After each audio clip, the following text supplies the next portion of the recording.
My favorite irons for the week were the Adams Idea CMB irons. These clubs, I've never felt a set of irons that had the feel of the ball and impact off the face like these. The faces were so soft that I was almost looking down to see if the ball had dented it. It was just simply amazing.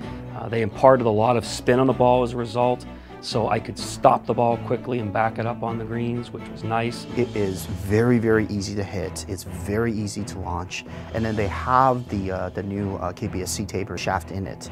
That shaft really helps me keep the ball down, keep it away from all the environments. This is a rarity for me that hitting into the wind, I was actually able to hit a piercing iron shot into the green, adding about 5 yards and being able to stop it on the green. That almost never happens for me on other clubs. They very much remind me of the blades I played growing up. And you can really shape shots. High, low, left, right.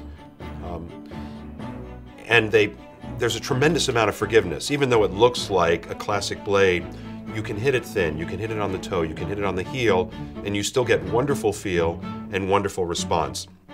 When I look down at the top of a club, I want to see that really thin top line that makes me feel like I'm a player and I'm playing blades. For some reason, I just focus better when I'm swinging clubs like that than when I look down at a really thick game improvement iron. It's a wonderful combination of various different technologies. We're a very well-engineered club.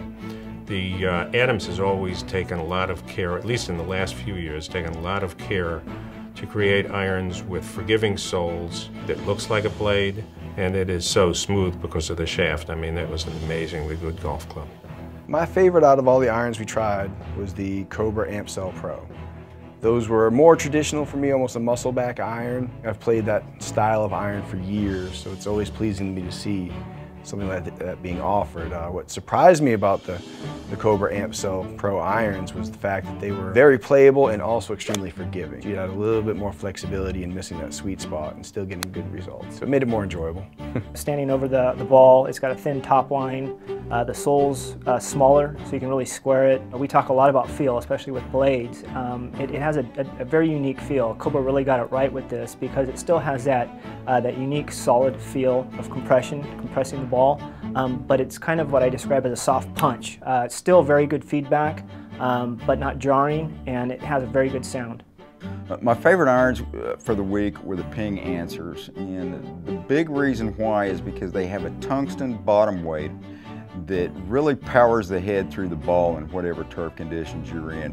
What set the Ping apart was the way the sole went through the dirt. It had just enough bounce on it that with the bottom weight, it really pushed the head through the softer turf, and the feel was incredible. I was able to work the ball with control both ways, hit knockdowns. Any shot I wanted to make, I could dial in with the Ping Ansers. It was fairly forgiving, it was workable, and it also had good distance control around the greens with the touch and feel in the wedges. We think Ping, we always think cast irons. This one's forged. It has a forged feel, but it still has the Ping playability, performance, easy to hit. It's a forged players club that plays like a game improvement club. It's so easy to control, knockdowns. If you just think the shot and visualize the shot, you can play it with the Ping Anser. And if you do miss it a little bit because of the Ping forgiveness, it'll forgive those little misses. I enjoyed playing it. I did not want to stop playing it the day we played it. I'd still be playing that iron right now if I could. Really, really nice iron. I think they did a good job mixing their new technology with their traditional Ping looks. My favorite irons for the week were the Callaway X Hot Pro.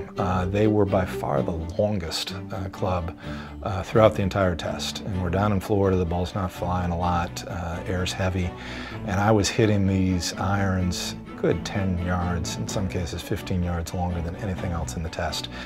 And I think that's an effect that a lot of the club builders are trying to put in. They're trying to get a little bit of rebound and a dynamic face, almost like you get with the drivers.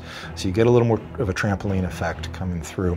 The Callaway, more than any of the other better player irons, I think got that technology to work and make a noticeable difference, both in ball trajectory, tend to be mid-flight and very boring, and at the same time adding a fair amount of carry without having a harsh ball that you can't control on the green.